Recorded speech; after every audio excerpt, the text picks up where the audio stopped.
আল্লাহ বলবে যা জান্নাতে যা। আপনি জান্নাতে রওনা দেবেন, কিন্তু 7 স্থানে 7 নম্বর সিঁড়ি পর্যন্ত যাওয়ার পর আপনি স্টপ হয়ে যাবেন, আর সামনের দিকে অগ্রসর হতে পারবেন না। হাজার হাজার লক্ষ লক্ষ মানুষ জান্নাতের উপরের সিঁড়ির দিকে চলে যায়, কিন্তু আপনার দিকে সবাই তাকিয়ে থাকবে আর বলবে, হায় রে গোলাম, জমিনের ভিতরে যদি সূরাতুল ফাতিহা ছাড়া আরো যদি 10টা সূরা শিখে আসতি, আজকে অন্তত 100 নম্বর তালা পর্যন্ত পৌঁছায়া দিত তিনি কে? যে বিয়ের আগেই ওড়না ছাড়া ঘুরে বেড়ায়, যে বিয়ের আগেই রাতের 1টা 2টা পর্যন্ত ছেলেদের সাথে ঘুরে বেড়ায়, ওই মেয়েটাকে বিয়ে করে ঘরের ভিতরে নিয়ে আসা আর একটা পতিতাকে ঘরের ভিতরে বিয়ে করে নিয়ে আসা, এটার ভিতরে কোনো ব্যবধান নাই। তবে এখান থেকে হরিণ পর্দায় থাকে, এই জন্য ওইটার দামও বেশি, ওইটার সম্মানও বেশি, দেখার জন্য সবাই ভিড় জমায়।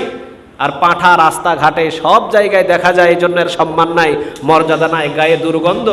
এই জন্য যেই নারী পর্দায় থাকে ওইটাকে সব সময় সম্মান বাড়ে, হাজার মানুষ দেখার জন্য চেষ্টা করে, দেখতে পায় না, ওইটার সম্মান বেড়ে যায়। আর যে পাঁঠার মতো খোলামেলা ভাবে সব জায়গায় চলাফেরা করে রাস্তায় দিনে রাতে, ওইটাকে ভেস্কি দিয়ে কেউ তাকায়ও দেখে না, ঠিক না বেঠিক?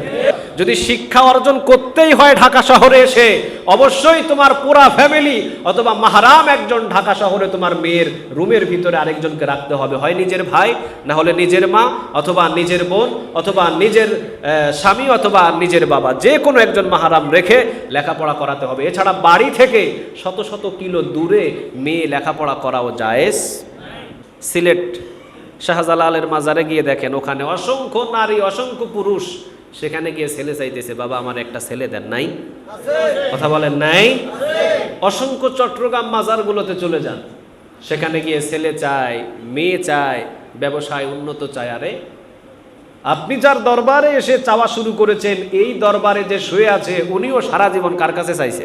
আল্লাহুম্মা বারিক আলা মুহাম্মাদ ওয়া আলা আলি মুহাম্মাদ كما باركت على إبراهيم وعلى آل إبراهيم إنك حميد مجيد لا إله إلا الله لا إله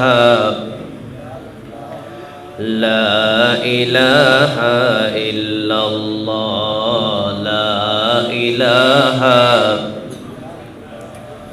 لا إله إلا الله لا إله আল্লাহ নামের জিকির করবে যারা, আল্লাহর প্রিয় বান্দা তারা, আল্লাহর প্রিয় বান্দা যারা, জান্নাতে প্রবেশ করবে তারা। জোরে লা ইলাহা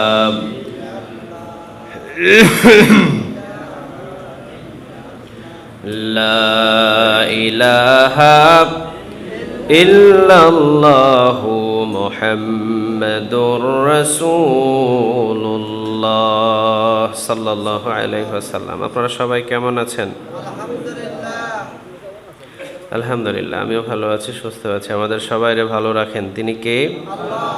আমাদের সবাইকে সুস্থ রাখেন তিনি কে? কেউ যেটা পারে না সেটা পারেন কে? কেউ যেটা দেখে না সেটা দেখেন কে? সে আল্লাহ সুবহানাহু ওয়া তাআলা নিয়ামতের একটু শুকরিয়া আদায় করে পড়ছি আলহামদুলিল্লাহ। পড়ছি রব্বানা লাকাল হামদ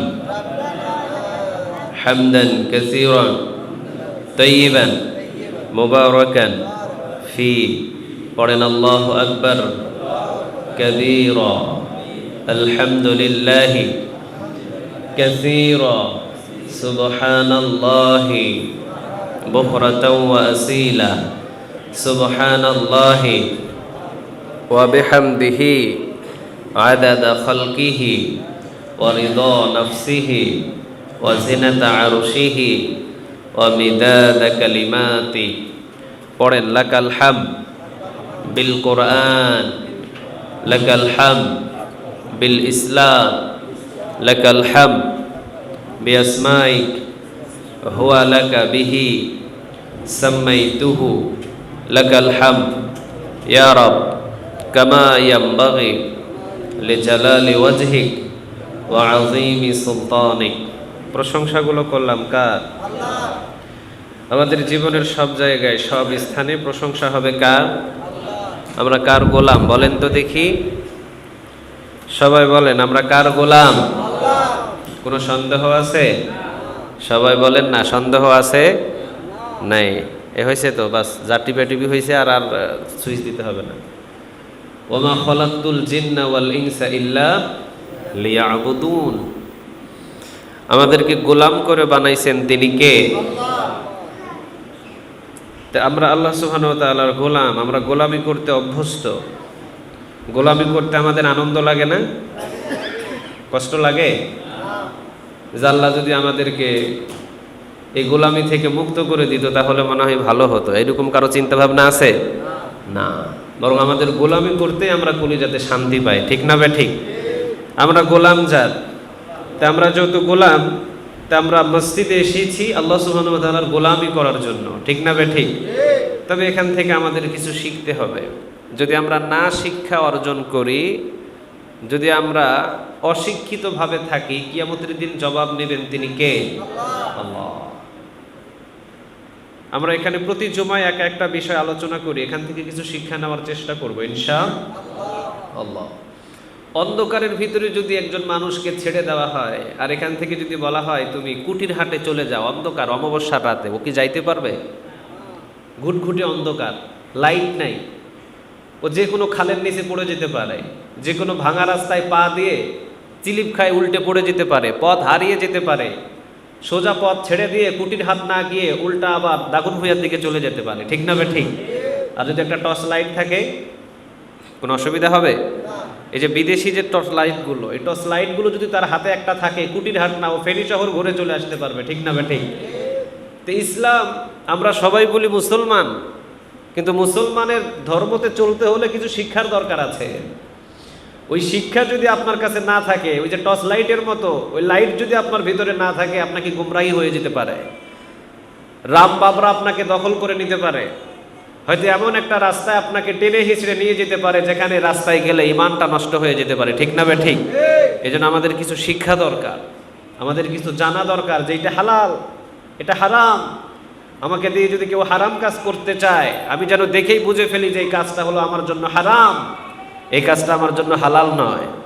তো এই জন্য আমাদের কিছু শিক্ষা দরকার। তো এই শিক্ষাগুলো আমরা জুমা মসজিদ থেকে শিখে নিই, আবার কোনো মজলিস থেকে শিখে নিই, আবার কোনো কোরআনের মাহফিল থেকে শিখে নিই। শিক্ষার কোনো শেষ নাই। শেষ আছে নাকি? জন্ম থেকে মৃত্যু পর্যন্ত, দোলনা থেকে মৃত্যু পর্যন্ত শিক্ষা অর্জন করো, এটার কোনো শেষ নাই। জবরদস্ত সাহাবিগুলো, একজন সাহাবি আরেকজন সাহাবিকে দেখলে, একজন সাহাবি ছিলেন হাজার হাজার হাফেজ, হাদিসের হাফেজ, কোরআনের হাফেজ, অথচ তারা একজন আরেকজনকে দেখলে বলতেন আমাকে নসিহত করেন, আমার ভিতরে কিছু নেই। সুবহানাল্লাহ বলবেন না? আর আমাদের ভিতরে অহংকার বিরাজমান। আমি সূরাতুল ফাতিহা জানি না, কারো সামনে প্রকাশও করি না। কই যদি প্রকাশ করি তাহলে তো আমার মান ইজ্জত শেষ। আরে ভাই, এই গোপনতা নিয়ে কতদিন কাটবেন? সূরাতুল ফাতিহা শুদ্ধ নেই এরকম বাংলাদেশে হাজারো মুসল্লি খুঁজে পাওয়া যায়। ঠিক না বা ঠিক? কিন্তু কারো সামনে প্রকাশ করে না, ইমামের সামনে যায় না, মুয়াজ্জিনের সামনে যায় না, ইমাম সাহেবকে বলে না যে আমারে 2টা সূরা শিখিয়ে দেন, আমাকে 4টা সূরা শিখিয়ে দেন। কেন যায় না? কারণ যদি যায় আর ইমাম সাহেব যদি যায় না, যায় যে আমি একটাও সূরা জানি না, আমার মান ইজ্জত শেষ। আচ্ছা, এই মান ইজ্জত দিয়ে কি আপনি কবরে কিছু করতে পারবেন? কিয়ামতের ময়দানে কোনো লাভ হবে না। বরং আল্লাহ রাব্বুল আলামিন বলবেন, বান্দা জান্নাতের ঘোষণা দিলাম, যা সোজা জান্নাতের দিকে রওনা দে। বান্দাগুলো জান্নাতের সিঁড়ি বেয়ে ওঠার জন্য প্রস্তুতি গ্রহণ করবে। যারা সূরাতুল ফাতিহা শুধু জানে, 7টা স্থান পার হয়ে আর উপর দিকে যাওয়ার কোনো অনুমতি দিবে না কে? আর কোনো অনুমতি নেই। আলহামদুলিল্লাহি রাব্বিল আলামিন আর রহমানির রহিম মালিকি ইয়াউমিদ্দিন إياك نعبد وإياك نستعين اهدنا الصراط المستقيم صراط الذين أنعمت عليهم غير المغضوب عليهم ولا الضالين কার কথা আরো জোরে বলেন না কার পুরোটাই দোয়া পুরোটাই কি দোয়া এই জন্য তো আমরা দোয়ার পরে দিয়ে কি বলি আমিন কি বলি আমিন আলহামদুলিল্লাহি রাব্বিল আলামিন তার প্রশংসা করছি যিনি সারা জাহানের রব আর রহমানির রহিম তিনি পরম করুণাময় অতি দয়ালু মালিক ইয়াউমিদ্দিন যিনি বিচার দিনের মালিক ইয়াকা না'বুদু আল্লাহ আমরা তোমারই ইবাদত করি ওয়া ইয়াকা নাস্তাঈন এবং তোমার কাছে সাহায্য চাই ইহদিনাস সিরাতাল মুস্তাকিম আমাদেরকে জান্নাতের সরল সোজা পথগুলো তুমি দেখিয়ে দাও পুরোটাই দোয়া পুরোটাই দোয়া এই জন্য আমরা যখনই সূরাতুল ফাতিহা শেষ হয় তখনই আমরা চিৎকার দিয়ে কি পড়ি সবাই বলেন না কি পড়ি মানে এই দোয়াটা তুমি কবুল করে নাও এই জন্য আমরা সবাই পড়ি কি আমিন তো সূরাতুল ফাতিহা যারা জানা আছে আল্লাহ যদি অনুমতি দেয় যা বান্দা তুই জান্নাতে চলে যা অনুমতি দিয়ে দিল কিন্তু আপনার ভিতরে শুধু আছে কি সূরাতুল সবাই বলেন কি আছে সূরাতুল ফাতিহা আল্লাহ বলবে যা জান্নাতে যা আপনি জান্নাতে রওনা দেবেন কিন্তু 7 স্থানে 7 নম্বর সিঁড়ি পর্যন্ত যাওয়ার পর আপনি স্টপ হয়ে যাবেন আর সামনের দিকে অগ্রসর হতে পারবেন না হাজার হাজার লক্ষ লক্ষ মানুষ জান্নাতের উপরের সিঁড়ির দিকে চলে যায় কিন্তু আপনার দিকে সবাই তাকিয়ে থাকবে আর বলবে হায় রে গোলাম জমিনের ভিতরে যদি সূরাতুল ফাতিহা ছাড়া আরো যদি 10টা সূরা শিখে আসতি আজকে অন্তত 100 নম্বর তালা পর্যন্ত পৌঁছায়া দিত তিনি কে নিজের চুল নিজে ছিঁড়বে সেদিন আফসোস করবে হায় রে কেন যে আমি 10টা সূরা শিখি নাই কেন যে আমি কোরআনের আয়াতগুলো শিখি নাই আজকে আমাকে লাঞ্ছিত হতে হচ্ছে আমি সূরাতুল ফাতিহাতে পড়ে এখানে স্টপ সবাই উঠে যায় আর আমি শুধু তাকায়া থাকি আচ্ছা ওই দিনের লাঞ্ছনা কম হবে না বেশি হবে কথা বলেন কম না বেশি তো ওই দিনের লাঞ্ছনা সবচাইতে বেশি যেখানে আমাকে চিরকাল পর্যন্ত থাকতে হবে আর দুনিয়াতে যদি ইমাম সাহেবের কাছ থেকে 4টা সূরা আমরা শিখে নিই আমাদের কি কোনো সম্মান ক্ষতি হয়ে যাবে কথা বলেন না ক্ষতি হবে এজন্য আল্লাহ রাব্বুল আলামিন বলছেন ওয়া ইবাদুর রহমান আল্লাযীনা ইয়ামশুনা আলাল আরদি হাওনা ওয়া ইযা খাতাবাহুমুল জাহিলুনা ক্বালু সালামা এজন্য আল্লাহ বলেছেন আমার রহমান আমি রহমানের যে বান্দাগুলো এরা নম্র থাকে এরা ভদ্র থাকে এদের ভিতরে কোনো চিন্তা থাকে না এরা যেটা জানে না সেটা ইমামদের কাছ থেকে জেনে নেয় সুবহানাল্লাহ বলেন এই জন্য আমরা যা জানি না তা আমরা জানার চেষ্টা করব ইনশাআল্লাহ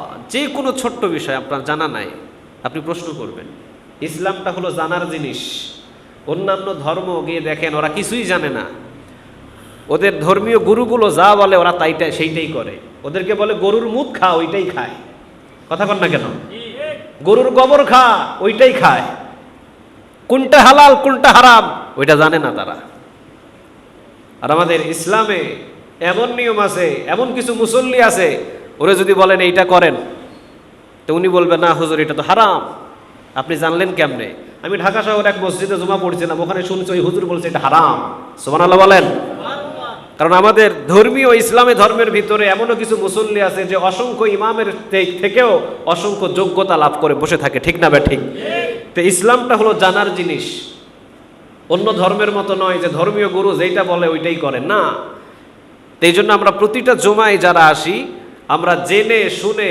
চোখটাকে খাড়া করে খতিব সাহেব কি বলছে ওই দিকে নজর করে এরপরে আমরা এখান থেকে বিদায় নিব ইনশাআল্লাহ আল্লাহ আমাদের সবাইকে কবুল করো আমরা বলি আমিন বাংলাদেশে আমরা বসবাস করছি এটা কোন দেশ আমাদের বলেন তো দেখি সবাই বলেন না কোন দেশ বাংলাদেশ বাংলাদেশের ভিতরে যেহেতু আমরা বসবাস করছি আমাদের বাংলার ভূমিতে সবচাইতে বেশি হলো কোন ধর্মীয় মানুষ বলেন 98% আমরা কি মুসলমান কিন্তু 98% মুসলমান হওয়ার পরেও আমাদের এই বাংলার জমিনের ভিতরে অসংখ্য ইসলাম বিরোধী কোরআন বিরোধী আল্লাহ বিরোধী নাস্তিক বলেন হিন্দু বলেন খ্রিস্টান বলেন বৌদ্ধ বলেন ওরা মায়ের কুলের উপরে যেভাবে ঘুমায় নিষ্পাপ, যেভাবে নির্ভীক, কোনো চিন্তা নাই, ভাবনা নাই, ঠিক এই ৯৮% মুসলমানদের দেশেও অসংখ্য ইসলাম বিরোধী, কোরআন বিরোধী, হিন্দু, খ্রিস্টান, বৌদ্ধ এইভাবে নিষ্পাপভাবে ঘুমিয়ে আছে। তাদের ঘুম ভাঙানোর মতো কোনো মুসলমান চেষ্টা করে না। কারণ রাসূল বলেছেন, তুমি তার দেবদেবীকে গালি দিও না, কারণ তুমি যদি তার দেবদেবীকে গালি দাও তাহলে তোমার আল্লাহকে নিয়ে সে গালি দিবে। ঠিক না ঠিক? ১৪০০ বছর আগে আমাদেরকে শিখিয়ে গেছেন মুহাম্মদ সাল্লাল্লাহু আলাইহি ওয়াসাল্লাম, ১৪০০ বছর আগে। কিন্তু দেখবেন আমরাই আছি একটা বিপদে, আমরা মুসলমানরা একটা বিপদে আছি। যারা কোরআনের হক কথাগুলো তুলে ধরে ওরাই সবচাইতে বিপদে পড়ে। ঠিক না ঠিক? যদিও ৯৮% মুসলমান আমরা যদি কোরআনের কিছু কথা তুলে ধরি, আমরা যদি ইসলামের কোনো কথা তুলে ধরি, আমরা যদি ১৪০০ বছর আগে রাসূল কি করে গেছেন, যুদ্ধের ময়দানে কি করেছেন, এই কথাগুলো যখন আমরা তুলে ধরি, আমরা দেখা যায় অনেক ধর্ম প্রচার আলেম ওলামারা বিপদের সম্মুখীন হয়ে যায়। কিন্তু দেখেন, হিন্দু বলেন, খ্রিস্টান বলেন, বৌদ্ধ বলেন, নাস্তিক বলেন, বাংলার জমিনে দিদার সে তারা ঘুরে বেড়ায় বুক ফুলিয়ে, তাদের কোনো অসুবিধা বাংলার জমিনে নাই। এটাই হচ্ছে আজকে আমাদের বাংলাদেশের মানচিত্র। ক্রিকেটার একজন আছে না, নামটা কি জানি, তানজিম সাকিব না, তানজিম হাসান সাকিব। এই ছেলেটা তো খারাপ কথা বলে নাই, খারাপ কথা বলছিল না, সে খারাপ কথা বলে না। আমার মনে হয় মোবাইলে একটা স্ক্রিনশট ছিল, সে একটা তার পার্সোনাল অফিসিয়াল একটা ফেসবুক থেকে, আইডি থেকে, তার পেজ থেকে মনে হয় একটা সে SMS একটা পোস্ট করেছিল যে ভার্সিটির ফ্রি মেসিং আড্ডায় অভ্যস্ত মেয়েকে বিয়ে করলে আর যাই হোক নিজের সন্তানের জন্য একজন লজ্জাশীল মা উপহার দিতে পারা সম্ভব হবে না। সে তো খারাপ বলে নাই। বিয়ের আগেই যদি রাতের 1টা বাজে 2টা বাজে কোনো মেয়ে যদি ছেলের সাথে রাতের 1টা 2টা পর্যন্ত কোনো ক্লাবে, কোনো ফ্রি মেসিংয়ে, কোনো একটা জায়গায় যদি রাত কাটায়, ওই মেয়েটা কি লজ্জা আছে বলে মনে হয়? কথা বলেন না, লজ্জা আছে বলে মনে হয়? যে বিয়ের আগেই ওড়না ছাড়া ঘুরে বেড়ায়, যে বিয়ের আগেই রাতের 1টা 2টা পর্যন্ত ছেলেদের সাথে ঘুরে বেড়ায়, ওই মেয়েটাকে বিয়ে করে ঘরের ভিতরে নিয়ে আসা আর একটা পতিতাকে ঘরের ভিতরে বিয়ে করে নিয়ে আসা, এটার ভিতরে কোনো ব্যবধান নাই। ইসলাম বলছে ওয়াকরনা ফি বুয়ুতিকুন্না ওয়ালা তাবাররাজনা তাবাররুজাল জাহিলিয়াতিল উলা। কার কথা? সবাই বলেন না, কার? আল্লাহ। আচ্ছা, নারীরা কি খোলা ময়দানে ঘুরে বেড়ালে সম্মান বাড়ে নাকি ঘরের ভিতরে বসে থাকলে সম্মান বাড়ে? তবে এটা তো ইসলাম বলেন নাই যে তুমি শুধু ঘরের ভিতরেই থাকো, না, তুমি যদি ঘর থেকে বাহির হও তাহলে ঘরের ভিতরে যেভাবে তুমি আবরণে ছিলে, এই পর্দাটা তুমি শরীরের ভিতরে নিয়ে তুমি ঢাকা শহর যাও, চিটাগাং যাও, কক্সবাজার যাও, যে কোনো স্থানে যাও, কারণ তুমি হলে নারী। তোমার দিকে যখন একটা পুরুষ তাকাবে, তোমার প্রতি একটা আকর্ষণ আছে, আর তোমার গায়ে মাহারাম অর্থাৎ মাহারাম একজন সাথে নিয়ে এরপরে তুমি দূর দূরান্তে চলে যাও, কোনো অসুবিধা। মাহারাম কাকে নেবেন? তোমার নিজের ছেলেকে নাও, কারণ তুমি একজন মহিলা। তুমি একজন মহিলা হয়ে কখনো চিটাগাং শহরে একা একা যাইতে পারো না, ইসলাম তোমাকে সাপোর্ট দেয় নাই। কারণ তুমি চট্টগ্রাম শহরে যদি ফেনী শহর থেকে চট্টগ্রাম শহরে একা যদি তুমি রওনা দাও, তোমার বাসের সিটের পাশের যে সিটওয়ালা আছে ও চিন্তা করবে একে কিভাবে একটু সম্পর্ক গড়ানো যায়। ঠিক না ঠিক? ইসলাম কত সুন্দর শিক্ষা দিচ্ছে। তুমি চট্টগ্রাম থেকে কক্সবাজারে যাইবা, তুমি বোরখাটা পরো, ইসলাম অনুমতি দিয়েছে। তুমি কক্সবাজার যাও, তুমি হজ করতে যাও, তুমি সৌদি আরবে যাও, তুমি দুবাই যাও, তুমি মালয়েশিয়া যাও, নারী তুমি যে কোনো স্থানে যাও, নো প্রবলেম। কিন্তু 14 জন পুরুষের যে কোনো একজন পুরুষকে তোমার সাথে নাও, হয় তোমার নিজের ভাইকে নাও, অথবা নিজের স্বামীকে নাও, অথবা নিজের বাবাকে নাও, অথবা নিজের ছেলেকে নাও। 14 জন পুরুষ তোমার সাথে যার বিবাহ হওয়া হারাম করা হয়েছে, এইরকম একজন উপযুক্ত পুরুষকে সাথে নিয়ে তুমি দুবাই যাও, তুমি কক্সবাজার যাও, তুমি মালদ্বীপ যাও, তুমি যে কোনো কান্ট্রিতে যাও, ইসলাম তোমাকে নিষেধ করে নাই। কারণ তোমার সাথে যখন একজন উপযুক্ত পুরুষ থাকবে, অন্য পুরুষ তোমার দিকে হাত বাড়ানোর কোনো ক্ষমতা রাখে না। কথা কন না কেন? কিন্তু তুমি যদি রাতের 1টা বাজে, রাতের 2টা বাজে জিন্স একটা প্যান্ট পরে, একটা টি-শার্ট পরে তুমি যদি বাহির হও আর বন্ধু বান্ধবের আড্ডায় যদি বসে থাকো, যার সাথে তোমার বিবাহ হওয়া জায়েজ, ওই বন্ধু বান্ধবের আড্ডায় আজকে বসছো, কালকে বসছো, 3 দিন বসছো, 4 দিন বসছো, 5 দিন বসছো, 6 দিনের বেলায় বন্ধু চিন্তা করবে বান্ধবীরে খুব ভালো লাগছে, একদিন যেভাবেই হোক ওরে ঘায়েল করতে হবে। ঠিক না ঠিক? চরিত্র আছে না গেছে? কথা বলেন, চরিত্র আছে না গেছে? প্রথমবার একবার হলো, দ্বিতীয়বার হলো, তৃতীয়বার হলো, সেই নারীটা যখন অভ্যস্ত হয়ে যাবে সে বিবাহটাকে আর প্রাধান্যই দিবে না, কয় বিবাহ একটার কাছে থাইকে লাভ নাই, দিনে দিনে আমার পরিবর্তন হচ্ছে, এটা আমার জন্য একটা মজা। নাউজুবিল্লাহ বলেন। আচ্ছা, এই ধরনের নারীকে যদি বিয়ে করে ঘরে নিয়ে আসা যায়, তাহলে এর পেট থেকে যেটা বাহির হবে ওটা কি ভালো হবে? কথা বলেন না, ভালো হবে? এই জন্য লজ্জাশীল নারী, সে পোস্ট খারাপ করে নাই, ভালো করেছে। তার কাছে সাক্ষাৎকার নেওয়া হয়েছে, সে সাক্ষাৎকারও খুব ভালো কথা বলেছে, কারণ তার ক্রিকেট দল, অর্থাৎ যে ম্যাচে কাজ করে, সে যে ক্রিকেট দলে সে কাজ করে, এটা তার জন্য একটা চাকরি, তার জন্য একটা কি চাকরি। কিন্তু এই ক্রিকেট দল কি তাকে আখেরাত থেকে বাঁচাতে পারবে? কথা বলেন না, বাঁচাতে পারবে? এই ক্রিকেট দল তাকে আখেরাত থেকে বাঁচাতে পারবে না। আমরা যারা জব করি, যারা সিএনজি চালায়, এটা আমার কর্ম। আমরা যারা বাস চালাই, এটা আমার কর্ম। আমরা ব্যাংক অফিসে চাকরি করি, এটা আমার কর্ম, এটা আমার কাজ। কিন্তু ওই কাজটা আমাকে আখেরাতে বাঁচাতে পারবে না যতক্ষণ পর্যন্ত আমি কাজের ভিতরে আল্লাহকে স্মরণ না করব। ঠিক না বে ঠিক? সে ক্রিকেট দলের বড় একটা ক্রিকেটার হতে পারে, কিন্তু ওই জায়গা থেকে সে যদি আল্লাহকে ভুলে যায়, তাহলে হাজার ক্রিকেট দলের বড় একটা মাপের ক্রিকেটার হলেও তাকে কিয়ামতের ময়দানে বাঁচাতে পারবে না। এই জন্য সে সঠিক কথা বলেছে। সে বলেছে, আমার এটার ভিতরে ছিল, ক্রিকেট আমার পেশা, এখান থেকে আমি উপার্জন করি, কিন্তু আমার আসল জীবন হলো আখিরাতের জীবন। ঠিক না বেঠিক? এটা আমার একটা পেশা। আমি 60 বছর, 70 বছর, 80 বছর এখানে এসেছি দুনিয়াতে, হয়তো এই রাস্তায় আল্লাহ আমাকে কবুল করেছে, বিধায় আমি চেষ্টা করেছি, এটা আমার একটা পেশা, কিন্তু এটা আমার আসল জীবন নয়। আমার জীবনটা হলো আখিরাতের জীবন। ঠিক না বেঠিক? আর আমি এই পেশার ভিতরে থেকে যদি হক কথা না বলতে পারি, ইসলামের কথাই না বলতে পারি, তাহলে এই পেশার আমার কোনো প্রয়োজন নাই। কিন্তু আমাদের বাংলাদেশের ভিতরে তসলিমা নাসরিনের মতো কিছু রাম আর বামদের সমস্যা হয়ে যায় যে এই জায়গাগুলো থেকে যখন ইসলামের পক্ষে কথা বলে, তখন তাদের ন্যাঞ্জের ভিতরে আগুন ধরে যায়। কথা কন না কেন? ন্যাঞ্জার ভিতরে আগুন ধরে যায়। আর একজন কুকুরের ন্যাঞ্জার ভিতরে যদি আগুন ধরে দেন, ওই কুকুরটা কি ধরে রাখা যায়? কথা বলেন, ধরে রাখা যায়? কিছু নাস্তিকদের ন্যাঞ্জার ভিতরে আগুন ধরে। আমার বাংলাদেশের মা বোনেরা পর্দা করে, আমার বাংলাদেশের মা বোনেরা পর্দা করলে বাংলাদেশের মা বোনদের সমস্যা হয় না, সমস্যা হয় ইন্ডিয়া থেকে তসলিমা নাসরিনের। তোর এত মাথা জ্বালা কেন? গরমের ভিতরে, এই যে কয়েকদিন আগে যে একটা মারাত্মক গরম আমাদের বাংলাদেশে পড়লো, গরমের ভিতরে আমার মা বোনেরা বোরখা, ভিতরে তো আছেই পোশাক, তার উপরে বোরখা, তার উপরে মেকআপ, এরপরে মুখ কান সব কিছু বেঁধে আমার মা বোনেরা কোনো একটা অনুষ্ঠানে গিয়েছে, কোনো একটা জায়গায় গিয়েছে, গরমে তারা অস্থির, এরপরেও বোরখা খোলে না। আমার মা বোনদের কষ্ট নাই, কষ্ট হলো তসলিমা নাসরিনের। কারণ তাদের কথা কি? তাদের কথা হলো যে মুখ খুলে, চেহারা খুলে বাহির হও, আর পরপুরুষ তোমাদেরকে দেখে মজা নিক। চরিত্র তো তাদের এইরকম। এই জন্য এই যে ক্রিকেটার এই ছেলেটা একটা কথা বলেছে ইসলামের কথা, সে কথা কখনো মিথ্যা বলে নাই। কথাটা মিথ্যা ছিল? আমার জানা মতে মিথ্যা ছিল না, কথাটা সত্যই ছিল। কিন্তু তার কাছ থেকে যখন সাক্ষাৎকার নেওয়া হলো, সে সঠিক জবাব দিয়েছে যে ক্রিকেট দলে আমি কাজ করি, এটা আমার একটা কর্মস্থল, কিন্তু আমার আখিরাত হলো আমার চিরস্থায়ী একটা জীবন। ঠিক না বেঠিক? আমি ওইটাকে ভুলতে পারবো না, ওইটাই আমার আসল।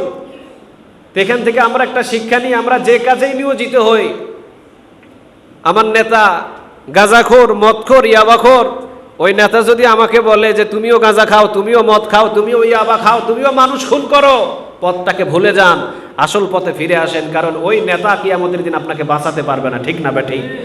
বুঝতে হবে আমাদের এই কথাটা।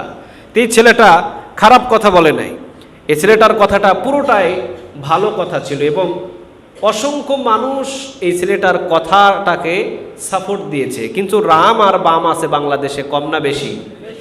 বেশি।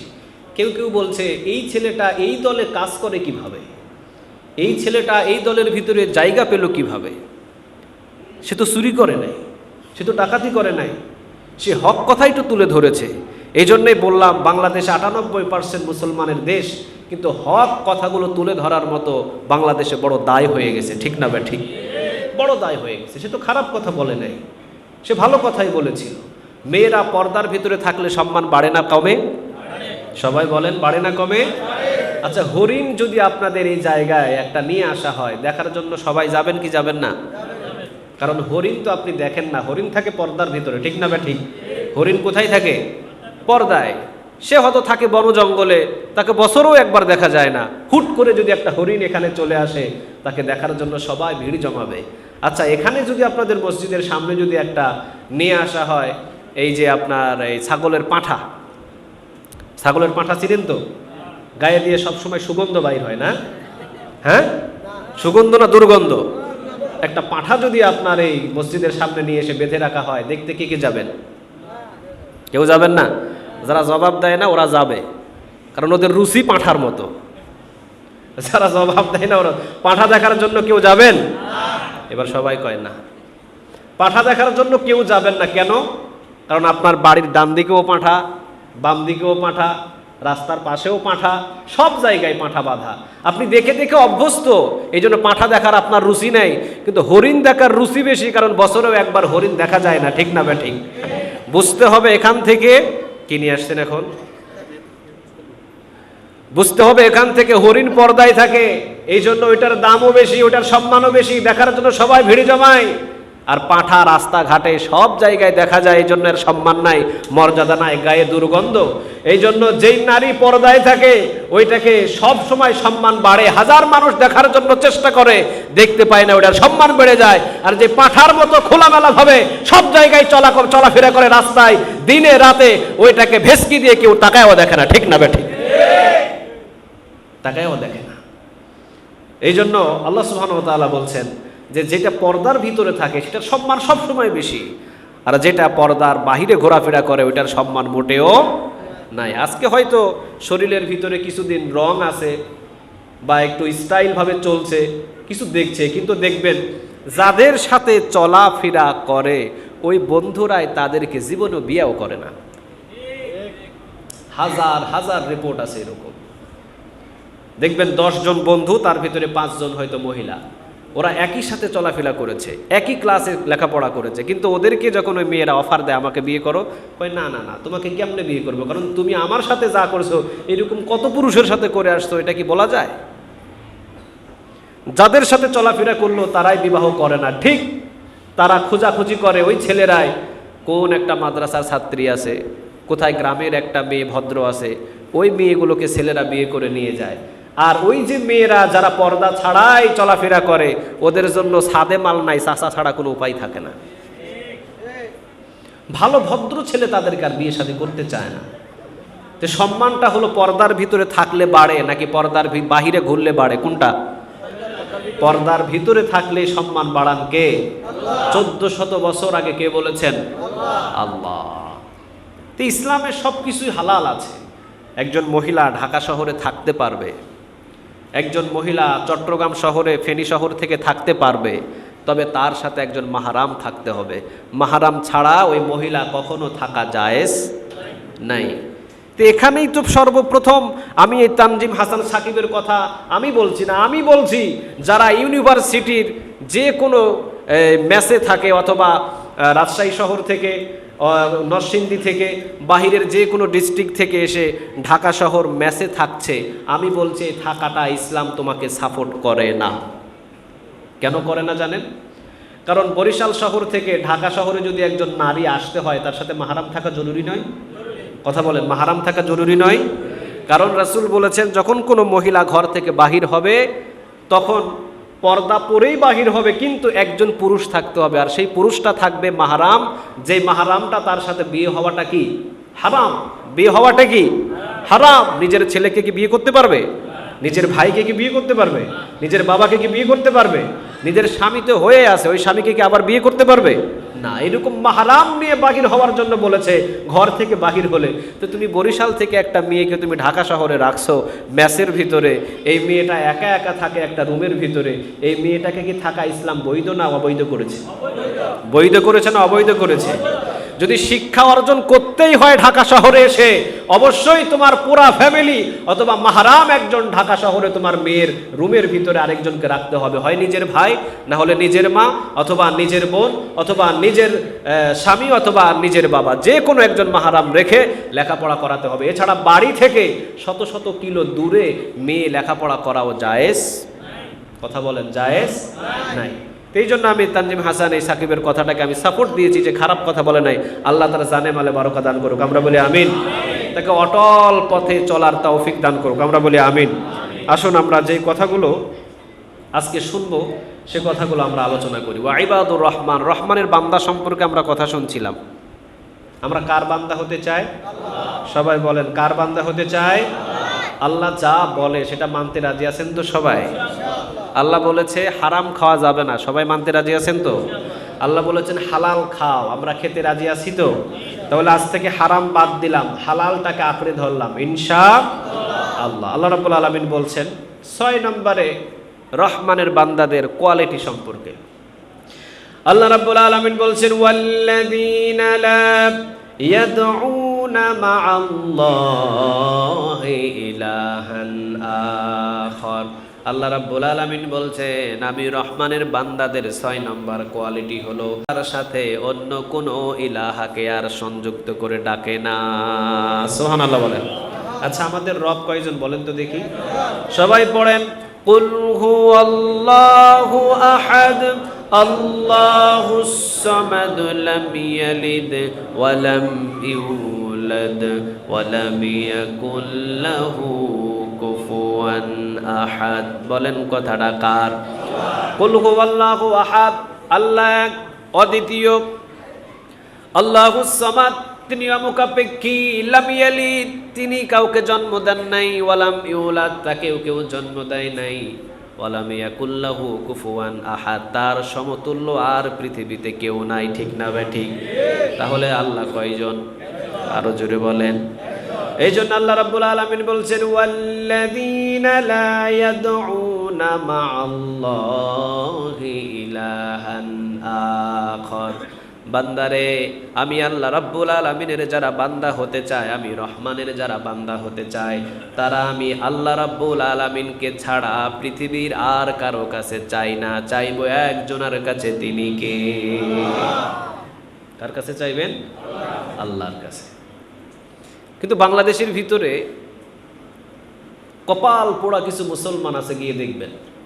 চলে যান সিলেট শাহজালালের মাজারে গিয়ে দেখেন, ওখানে অসংখ্য নারী, অসংখ্য পুরুষ, সেখানে গিয়ে ছেলে চাইতেছে, বাবা আমার একটা ছেলে দেন। নাই? কথা বলেন নাই? অসংখ্য চট্টগ্রাম মাজারগুলোতে চলে যান, সেখানে গিয়ে ছেলে চায়, মেয়ে চায়, ব্যবসায় উন্নত চায়। আরে আপনি যার দরবারে এসে চাওয়া শুরু করেছেন, এই দরবারে যে শুয়ে আছে উনিও সারা জীবন কার কাছে চাইছে?